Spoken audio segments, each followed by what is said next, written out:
현재 많은 이스라엘인은 전쟁을 멈추라고 말하는 것보다 전쟁을 더 이어나가라고 정부에 요구 중입니다. 좀 충격적인 여론조사가 나왔는데요. 오늘 이 내용 좀 제대로 보도록 하겠습니다. 바로 보시죠. 다들 아시겠지만 현재 미국과 이스라엘이 이란과 2주간의 휴전에 들어간 상태입니다. 겉으로 보면 긴장이 완화되는 흐름처럼 보이지만 이스라엘 내부 분위기는 전혀 다르게 움직이고 있습니다. 휴전에 대한 불신과 반발이 빠르게 확산하고 있습니다. 히브리 대학교가 4월 9일부터 10일까지 진행한 여론조사 결과를 보면 응답자의 67%가 이번 휴전에 반대 의사를 밝혔습니다. 이 수치는 단순한 불만 수준을 넘어 사회 전반에 퍼진 강한 위기의식을 보여주는 지표로 해석됩니다. 많은 국민은 이번 군사작전이 이란의 핵 및 군사 능력은 물론 레바논의 헤즈볼라까지 충분히 약화하지 못했다고 판단하고 있습니다. 특히 헤즈볼라의 무장 상태가 유지되는 한 북부 국경의 위협은 계속된다고 보고 있으며 이 때문에 레바논 지역에 대한 군사작전을 중단해서는 안 된다는 강경한 의견도 적지 않게 나타나고 있습니다. 일부 응답자들은 지금 전쟁을 멈출 때 오히려 더 큰 충돌로 이어질 수 있다는 점을 우려하고 있으며 지금이야말로 위협의 뿌리를 제거해야 할 시점이란 인식이 확산하고 있습니다. 이런 분위기는 장기화한 전쟁으로 인한 피로감과는 별개로 생존과 직결되는 안보 불안이 훨씬 더 크게 작용하고 있다는 점을 보여주고 있습니다. 실제로 이스라엘 야권에서도요, 전쟁을 멈추라고 말하는 게 아니라 더 크게, 더 강하게 공격을 가해야 한다고 주장하고 있죠. 이런 핵시설 무력화나 정권 교체 등 전쟁 초기에 내걸었던 전략적 목표가 하나도 이루어지지 않았으니 목표를 이룰 때까지 전쟁을 이어나가야 한다고 야권을 중심으로 말이 나오고 있습니다. 흥미로운 것은 걸프 국가들도 전쟁을 원하고 있다는 것인데요. 걸프 지역의 미국 우방국들은 트럼프 대통령에게 이란에 대한 군사작전을 중단하지 말고 더 몰아붙일 것을 강력히 촉구하고 있습니다. 이란의 공격으로 인해서 큰 피해를 본 걸프 국가들은 이번 전쟁을 이란의 신정체제를 완전히 붕괴시킬 역사적인 기회로 보고 있는데요. 당장 사우디아라비아와 UAE를 비롯한 걸프 국가들은 한 달이 넘게 미군의 공습이 있었지만 이란이 약화하지는 않은 것이라 보고 있어서 전쟁 지속을 원하고 있다고 합니다. 그럴만도 한 게 UAE는 지금까지 이란으로부터 2300회가 넘는 미사일과 드론의 공격을 받았고 석유시설과 공항, 항만 등 주요 시설들을 다 타격받기도 했고요. 사우디는 이란 때문에 아람코가 공격받는 일도 생기기도 했습니다. 거기다가 호르무즈협 통제권이 이란에 넘어가게 되면 호르무즈협을 통해서 원유를 수출하는 걸프 국가들 입장에서는 완전히 목줄이 채워지는 것이나 다름이 없어서 걸프 국가들은 이참에 이란을 완전히 끝장내야 한다는 인식이 공유되고 있습니다. 어쨌든 현재 이스라엘은 계속해서 전쟁을 이어나가려고 하고 있습니다. 당장 레바논에 대한 공습도 멈추지 않고 있죠. 그렇다 보니 국제사회는 점차 반이스라엘 성향이 확산하고 있는 모양새인데요. 특히나 이 과정에서 많은 민간인과 UN 평화유지군까지 피해를 보는 상황이 계속 발생하니까요. 유럽 국가들을 중심으로 반이스라엘 성향이 광범위하게 퍼지고 있습니다. 차차 보도록 하죠. 조르자 멜로니 이탈리아 총리는 4월 14일에 기자들과 이야기하는 과정에서 현 상황을 고려해 정부는 이스라엘과의 방위협정 자동 연장을 중단하기로 했다고 밝혔습니다. 이탈리아와 이스라엘 간의 방위협정은 2006년 발효되어서 5년마다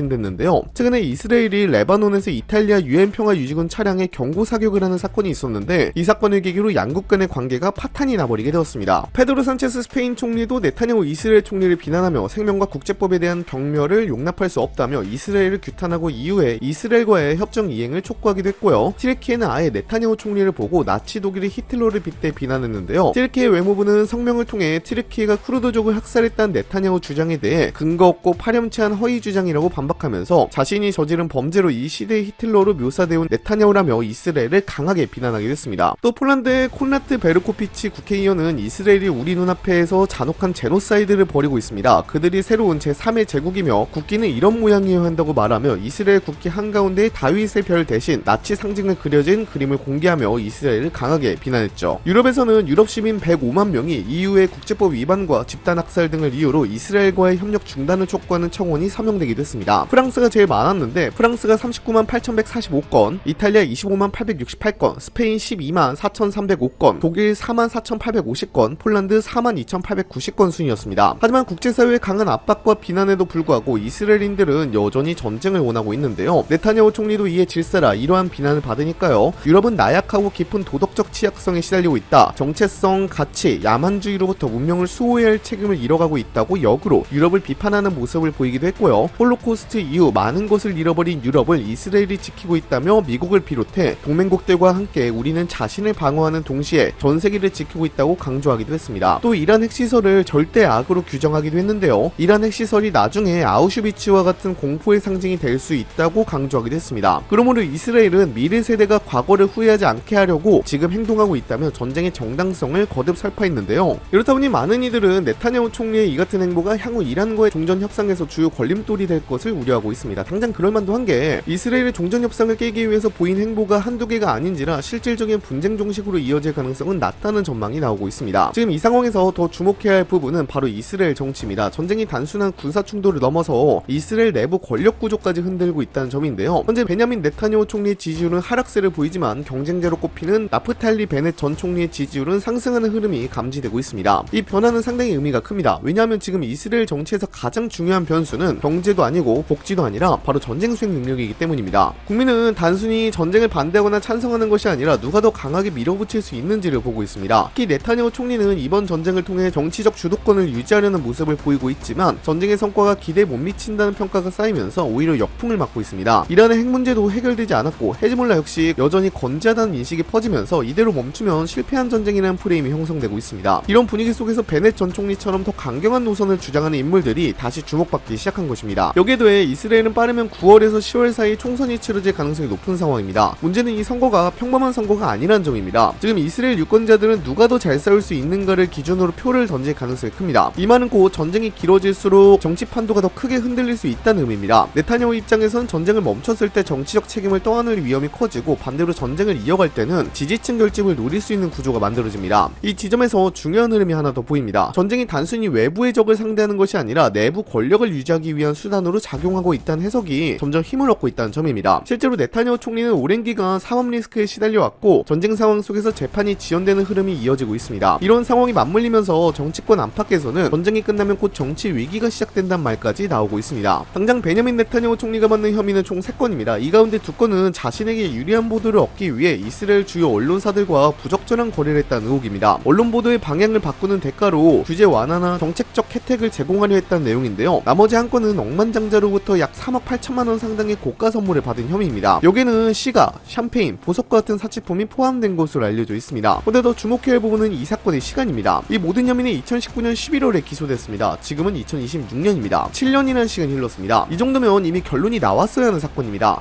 하지만 재판은 아직도 끝나지 않았습니다. 이유는 하나입니다. 재판을 진행하려고 할 때마다 상황이 멈춰버렸기 때문입니다. 그리고 멈춤의 중심에는 항상 전쟁이 있었습니다. 네타냐후 총리는 총리로서의 업무 그리고 국가안보 위기를 이유로 재판 연기를 요청해왔습니다. 실제로 이스라엘은 그 사이 가자지구 충돌, 레바논 긴장, 그리고 이번 이란과의 대규모 충돌까지 이어지며 계속해서 전시 상황에 놓였습니다. 그때마다 재판은 뒤로 밀렸고 일정은 반복적으로 지연됐습니다. 이렇게 쌓인 시간이 7년입니다. 이 과정에서 정치권과 국제사회 일각에서는 매우 불편한 시선이 나오고 있습니다. 전쟁이 반복될수록 재판이 멈추고 재판이 멈출수록 권력은 유지되는 구조가 만들어지고 있기 때문입니다. 네타냐후 총리는 이에 대해 강하게 반박하고 있습니다. 그는 이 재판 자체가 정치적 의도를 가진 공격이며 자신을 끌어내리기 위한 시도라고 주장하면서 모든 혐의를 전면 부인하고 있습니다. 그렇다 보니 지금의 휴전 역시 매우 불안정한 상태로 평가되고 있습니다. 겉으로는 총성이 멈춘 것처럼 보이지만 언제든 다시 충돌이 재개될 수 있다는 긴장감이 계속해서 유지되고 있습니다. 특히 네타냐후 총리가 강경한 태도를 유지하고 있는 만큼 이번 휴전이 오래가지 못하고 다시 깨질 가능성을 우려하는 목소리도 점점 커지고 있습니다. 지금 이 전쟁은 단순한 군사 충돌을 넘어서 정치, 사법, 권력이 모두 얽혀있는 복합적인 위기로 흘러가고 있습니다. 그래서 지금 이스라엘에서 벌어지고 있는 이 전쟁은 두 개의 전선으로 나뉘어 있다고 볼 수 있습니다. 하나는 이란과 헤즈볼라를 향한 외부 전쟁, 그리고 다른 하나는 권력을 둘러싼 내부 정치 전쟁입니다. 그리고 이 두 전선이 서로 얽히면서 상황을 더욱 복잡하게 만들고 있습니다.